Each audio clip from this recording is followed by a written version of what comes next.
KFSR and CMAC present the Central Valley Ledger, a public affairs program featuring stories from all over the Central Valley with Sevag Tateosian, 90.7 KFSR. I'm your host, Sevag Tateosian. Welcome to the Central Valley Ledger. We're here on the beautiful California State University Fresno campus, the Mass Communication and Journalism Studio A, as they call it. Our guest this week is attorney Tom Boyajian. Tom, welcome to the program. How you doing, Sevag? I'm good. How about yourself? Long time no see. It's been a while. Yeah. So for our audience members listening and watching this broadcast, Tom and I have known each other for a long time. So if we get carried away in the conversation, just know that, you know, we've known each other for a long time. I just saw you a few weeks ago, didn't I? You did. We were at dinner. We were just joking, yeah. And our food came early this time. That's right. Last time we were at dinner, we waited for about, what, and there were no illegal things going on there either. But you got a little upset. Now our audience members, I won't get in there. The audience members are going to ask about that. For the record, we weren't doing anything illegal, but we thought that the table next to us was doing some interesting stuff. I didn't get involved. You got involved. So, but now let's talk about why you're actually here. And why am I here? That's a good question. You're here because you've done a lot of great things in the community, Tom. We're on the city council for 8 years. And I want to ask you, share your thoughts on what a good city councilman or city councilwoman is for the community. I mean, how do you be a good representative? Well, you can do a lot of things for the community. You can work with the people instead of vested interest, and you can, clean up your community. You can do better things for the city. You can, especially on the budget, you can allocate monies that help people. You can help kids. You can partner up with Fresno Unified and get things done around the schools. You can collaborate with different individuals to get things done. It's a great job, and you can get to meet your community. Some of the strength that you have doing this is the people in your community. People want to help. Kids want to help. People want to get involved in things. We had everything going on, we'd have kids involved doing medians and doing all kinds of different things. Some people will say that once you get elected, you forget, the people. I've heard that all the time where, because we have an election coming, and I hear all the time that, once he or she gets in office, they're going to forget everybody else. I disagree with that because I've known many elected people who have done great things. You were very involved in the community. You were very passionate. Is that a misconception that when people get there, they'll forget? Sometimes people win an election, they get awful arrogant. You've got to stay focused on what you want to do. I went to just about every community meeting. We had community meetings. They would always invite you to their house and do things if they had a party going on and stuff. I think I missed one in 8 years. So you get to know the community. You get to know the neighborhoods. You get to know, what they think is important. And once you know that, it's you can get a lot of things done. But you have to be able to communicate with the different entities in your district, schools, corporations or people, people and jobs and things of that nature, like businesses and stuff. You have to know where they are. Churches are always helping. So yeah, some people do. We didn't, because you want to be reelected also, and you want to get things done. So they're the people that can really help you do a lot of things. You went from running Zapp's Park or Zapp's Bar. Zapp's Park. Talk about Zapp's a little bit, because you were a small business owner. And the reason I bring it up is because you were a small business owner, and small business is important for our community. My brother had this idea. My parents owned this property, and it had always been a bar. And they went out of business, and my brother had this idea. He had just retired from teaching, that we're going to take over the bar. I said, "Oh man, you want to get into if you want to get into a big headache, you take over a bar." Because I'd done some bartending when I was in law school in San Francisco, and so we had this little place, and it took us about 9 months to get it all cleaned up and fixed and all that. And it was just a bar, and we didn't really have big goals for it, but I sort of took it over, and some people came to me and said, we know these people that sing Beatles songs, and I think they would be really good here. Beatles songs, our place was smaller than this studio, and so I said, well, we'll try it. On a Friday night or Saturday night, it'd be fun to have something going on instead of people just drinking alcohol. So those two guys that used to sing Beatles songs evolved into a bar that had live music every night. In fact, we were there was a survey in the Fresno Bee that had us in one of the top 5 places in the valley. And I have to tell you, the Fresno State students really helped us because we were in the magazine, the newspaper, the Fresno State newspaper, and they were looking at some of the best places to go if you're a student, and we were picked as one of the 3. Congratulations on Thank that. you. And as we talk here, there are not only volunteers from the Community Media Access Collaborative Fresno Clovis, but there are also Fresno State students here in the studio volunteering for this program. So I agree that students and volunteers are awesome, incredible people. I think that newspaper, I think the Daily Collegian is one heck of a newspaper. I mean, we used to advertise at the bar there, but it's a really good paper. They do some really good articles, and it's good to read. I really like it, and I used to, with Zapp's Park, with having live music, we evolved into live music every night, which was incredible. And sometimes you couldn't even get in the place, but that helped us. You ran a small business. Is it harder now to run small businesses than it was back when you ran it? Because you had it a while back. Well, I think if you're looking at it as a bar, I still run a law office, but in a bar, oh gosh, the things that really can really hurt you are people that are selling drugs in your place and things of that nature. So I want to stop you there. So when you hear about these bars and there's some drug activity, you as an owner didn't know anything about it, but it went on in your place. So when owners say that I didn't know that this was happening, there's some truth to that. Somewhat. Well, we never found drug use maybe out in our parking lot, but we did everything we could do to eradicate it, because that it's not a real good influence, even though musicians do smoke marijuana and stuff.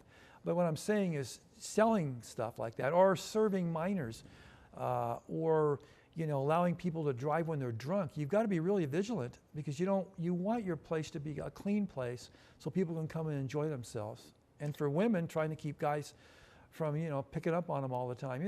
There's a constant flow of things. It's like a little community, and if you're not there, you're going to lose it. You will lose it. Were you an attorney at this time? Yeah, I was an attorney. Did you stop your law practice to work there? No. Or talk about timing a little bit? I was young, and when you're young, you can do a lot of things. When you get old, you can't do as much. I was teaching at City College. I was a lawyer, and still are a lawyer, for the record. I'm still a lawyer. Yeah, I think so. Yeah, I'm still a lawyer, and it was tough. It was tough. Sometimes I'd go from 8 hours of being a lawyer, then going down to Zapp's, and then teaching at City College. It was tough. But it worked out. I put a lot of time into it. Didn't have a great social life because I was always busy doing something.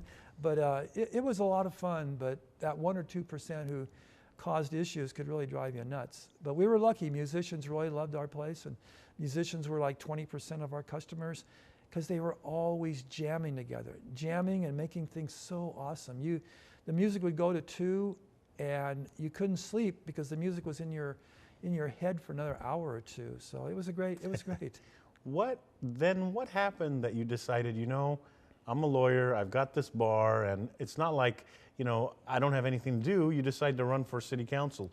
What pushed you to run for council? I think what pushed me to run for council was the district was really being ignored. The city councilmen that were there didn't seem to really care about that district. And that district meant a lot to me because I went to high school there. I went to elementary. And we're talking about Fresno District 1, yeah. I went to high school there. I went to elementary school there. It meant a lot more to me, I think, than the people that had run it before me. So I thought I could do better. Didn't really know all the things I had to do, but I figured hard work and an education would help me get through it, and we did. So I wanted to do better for the district, because there were a lot of, having lived there, I really knew there were a lot of issues we needed to do. I worked for you, for the record. I just want our audience That's members right. to know that I worked for you, and we did a lot of cool things. But, having worked for you, people ask me, and I'm sure they ask you all the time, what they need to do to run for city council or run for city council. So what advice do you give people that come to you and say, Tom, I want to run for city council? Well, the problem with running for office is you need money, and you need endorsements, and you need people to go walk precincts for. And the city council level, you need people to walk precincts for you. I had some great family, and I had some great friends that walked precincts for me. And they were just ordinary people, and we were able to walk the precincts, and we met people. But have a plan. You can do it. I won by spending very little money.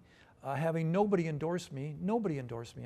I think I was the only person ever won that had nobody endorse me. You know, so there's a way you can do it. If you want to do it, and you have some people that are dedicated to you, and you can do it. You know, it's tough, but you can do it. One of the things that I remember when I first started working for you is on Valentine's Day or one of the days you walked around handing flowers out or something. That's right. Yeah. Talk a little bit about that. I mean, not everybody thinks about handing flowers out. It's true. Yeah. There was a problem with air conditioning because it was really hot that day and we couldn't keep the flowers cooled. But I thought it'd be a good idea if I'm going to walk on Sunday and it's Valentine's Day. Why don't I give flowers away to the women? And it was cool. It's just that we could only do so many flowers, and we didn't have a refrigeration truck with us to make them cool. But I think people enjoyed it. I have to tell you, when I was a kid at Fresno State, one of my jobs was delivering flowers to people, and I never saw a person not appreciate, especially women, not appreciate getting flowers. And sometimes the flowers that I would deliver would have sand on them or not be as perfect as they could, but nobody ever complained. So I figured, let me go back and do this. And I know people are going to, especially women, they would like to have flowers. And they always appreciate that. You run for city council, you get elected. Had you always followed politics? I mean, somewhat. I was a poli-sci major at Fresno State and almost have a master's degree in poli-sci. I thought it was an interesting, especially at the city council level, I thought it was an interesting thing to do because you could do so much. I didn't know all the things I could do, but as you got in there, you could see. But so I was interested in politics somewhat. Believe it or not, you're not going to believe this, but when I was at Fresno State as a political science major, we had to go out and work on a campaign. And you're going to be surprised who I worked for, a guy named Barry Goldwater. I've never heard of him. You've never heard of Barry Goldwater? He was running for president. He's probably a Republican who started the conservative wing of the party. Interesting. And you never heard of him?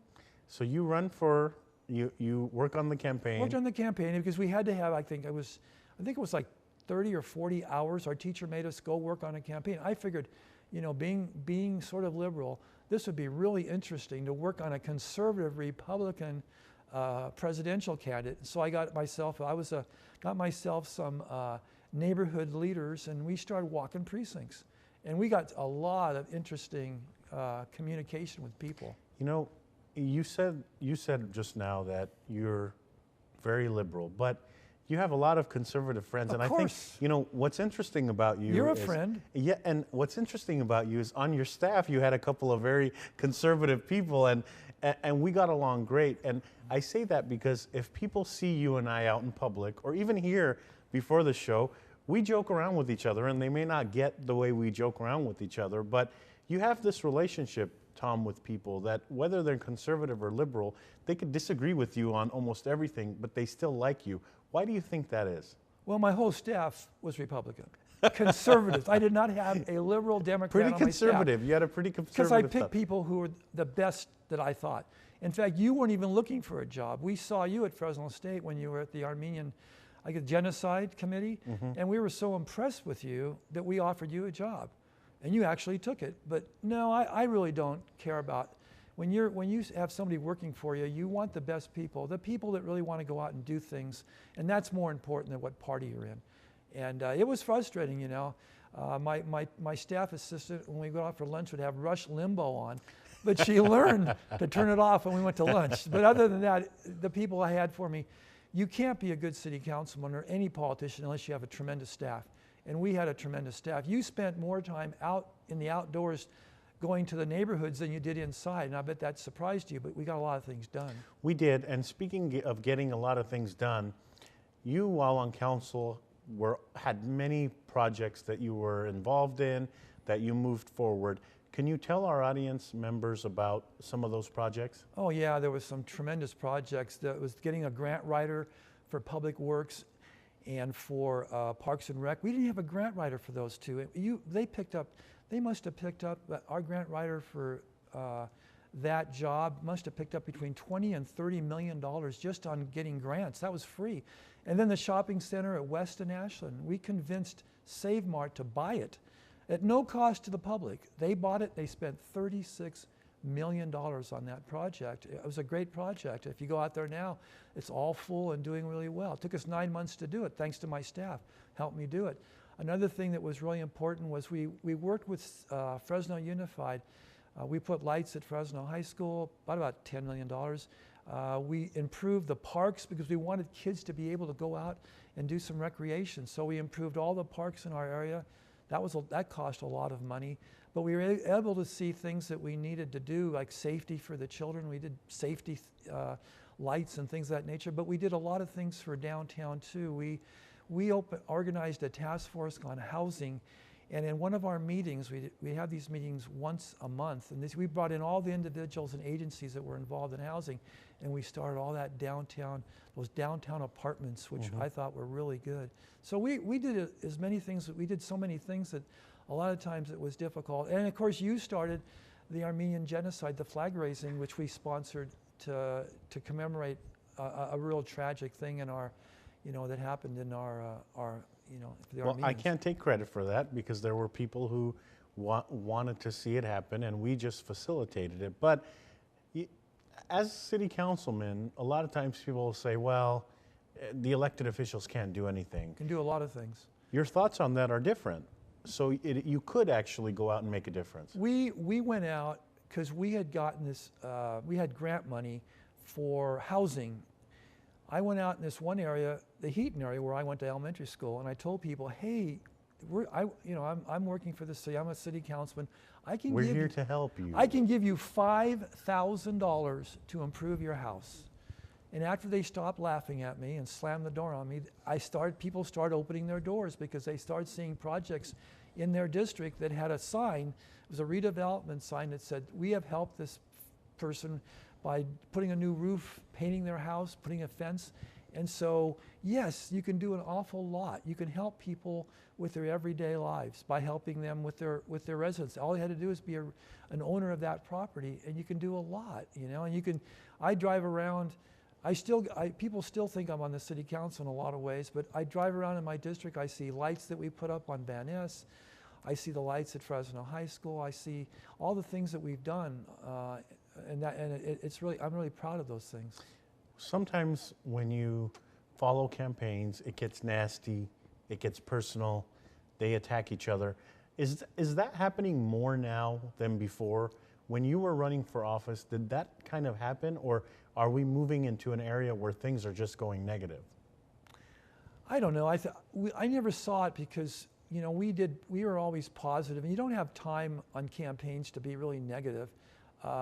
We were upset with the fact that one of the guys running against me lived in the mountains and was running for city council, and we were upset with that. But that's not negative. He should have been living in the district.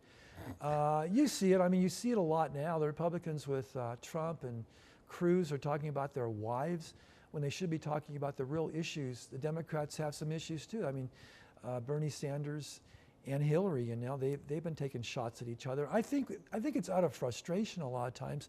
And I think poll numbers really do, sometimes that causes it too. And the media, here I am here in a TV studio, but I'll tell you, some of the questions media throw at people, it can get you, it can be pretty negative. Well, those questions are not going to be found on the Central Valley Ledger, I'll tell you That's that awesome. right now. But you're a positive guy, but you know what I'm talking about.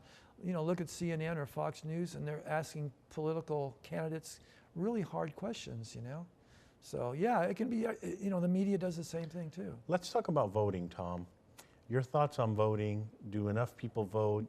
What can we do to encourage them to vote? Because the reason I ask this question is if you crunch the numbers, there are some council districts that don't vote. Don't vote. They don't vote. So you get a couple of hundred votes that separate the winner and the loser, and you get a couple of thousand votes that give the winner. So in your opinion, what can be done about that? And is that even true? Am I actually accurate? Yes, it's really true, especially in Fresno. When I ran for mayor, maybe 20%, maybe 10 to 20% of the people who could vote voted, which is pretty poor. In our district, I was lucky. I ran for re-election my second time, and we got a lot of votes, and people wondered, why did we get so many votes? Nobody ran against us, but I got all the votes. I said, because we cared. We were out there. People saw us. And that makes a difference. I think the politicians have to really get involved. But yeah, it's very bad. I think education, You know, I think your newspaper has to, and your media have to tell the people what's going on so they're educated. I don't think we do a very good job there. I don't think the Fresno Bee does a very good job of telling people actually what we actually do. So I think people have to be educated. Not so much they don't have to go to college and stuff, but they have to be educated as to what does a city councilman do? What does a board of supervisor person do? What does a congressman do? And if they know that and are educated, I think you see more people voting. But it is poor, very poor. When you ran for re-election the second time, nobody challenged you, but it sounds like you still worked at it. Why? Well, I wanted people to know that we're still here. And people did. We would go out, my brother and I would go out and walk, and some other friends would go out and walk, and they'd say, "What are you doing here?" I'm saying, "I'm running for re-election." "Forget it, you've already got my vote, don't worry about it." So we saw a lot of that. We walked maybe a third of the district. We thought if somebody was going to get into the campaign, we were going to be ahead of the pace. People were so nice. You know, it's really hard when you talk about walking the district. I think the problem with me was people would invite me to come in. They'd always have coffee. They would have cookies. And you wouldn't leave. And I wouldn't leave, yeah. So I didn't get a lot of things done. The second time around, man, people would invite us in, and it was really interesting. It was really good. It brought tears to my eyes, actually, that we could do that. And you know, a thing about that, Sevag, is you remember all the people we used to bring to city council and give them certificates for doing good things in the district. We did that almost every week, and people would look at me and go, "Are you trying to pamper are you trying to, curry their favor?" No, we were trying to say something positive. We would give them a plaque and we'd say, "Thank you for doing what you're doing." And they would spend money on opening a new business. They would be a neighborhood watch person. Thank you for doing and making the district better. And that was really that was key to us. And so I think if you do things like that and bring people into the process, I think you get a lot better results. Are you glad you ran for office? Oh yeah, I really was. And now you're a lawyer. Talk about your law practice. Well, it's not as fun as being a city councilman. A city councilman, when you're doing it right, is really, you can do so much. It's almost like you can have a wand on a neighborhood and you can make it change by doing sidewalks and streets and improvements. You can do that. It's incredible. You said by doing it right. Why? Because you have to be honest, because people will see through you. And if they see through you and they know that you don't care. We would have Fresno High kids up early in the morning on a Saturday morning doing things like get rid of graffiti, putting in irrigation. Moving branches. Moving branches, that was you. And you did a really good job too. You complained the whole time, but you did a good job. But these kids would come out and all you had to do is get some pizzas and something to drink, and they were happy campers, and they were happy to do it. I'm not talking about the A and B students. I'm talking about the C and B students who had the fortitude to come out and do something for their community. And some of those projects are still out there.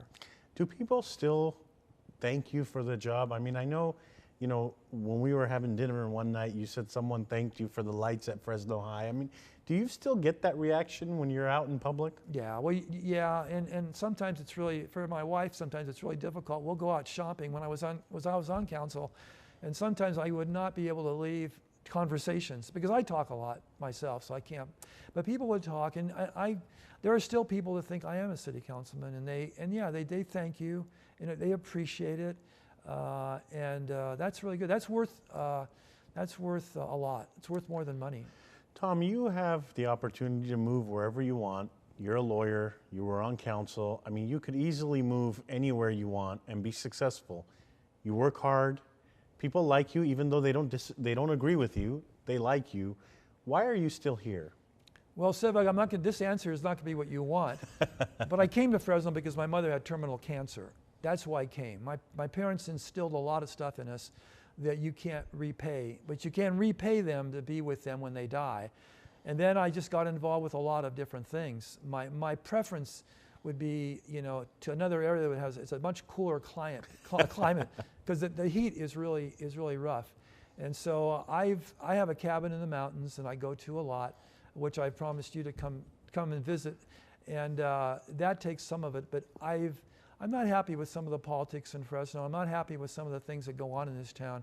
So I just haven't moved, but I thought we would be moved by the last few years. But my practice is here. It's hard to start up a law practice somewhere else. And we're glad you're here because you still, I mean, you could tell that you care about people and you're still doing stuff. So we're glad that you've stayed in Fresno. Anything going in the future? Do you have any future plans? Well, I don't have a big future because as you get older, you don't have as many years. I think being upright is really good. I'm pretty fit. I still run and pump iron, and I think it's important to be fit because you'd like to live as long as you can. My plans is continue to be married with my wife, who's a great wife, and be involved, not as much as I have, but I have a law practice, and so do the best I can for my clients. That's really important to me. Tom, thank you so much for coming on the Central Valley Ledger and talking a little bit about your story. How can people get in touch with you? Well, I have a law practice. They can call me. I have a website, and I'm in the phone book and stuff. I'm right across from Bullard High School, and I practice pretty much probate law, a lot of probate law lately, and wills and evictions and family law and divorces and stuff. But I want to congratulate you. You know, you're a father, you have 2 young kids, and you're an incredible husband and a great father. Well, thank you, Tom, but the program is not about me, it's about you. So thanks for joining us this week on the Central Valley Ledger. That's all for this edition of the Central Valley Ledger. Thank you to the volunteer crew that made this production and every production possible. Volunteer crew also means Fresno State students. You know, as I'm talking to this camera now, there's a gentleman behind the camera with a Bulldogs, Fresno State Bulldogs shirt on. So go Bulldogs. I'm a grad of this great school. Thank you also to those listening to the broadcast on 90.7 FM KFSR Fresno, and to those watching on the CMAC, Comcast 93 and AT&T 99 studio. We hope you enjoyed the program and learning about the City Council with former City Councilman Tom Boyajian. Tune in next week to a new edition. Is the TriCatcher going? KFSR and CMAC present the Central Valley Ledger every Sunday morning at 11:30. For a complete program schedule, visit kfsr.org.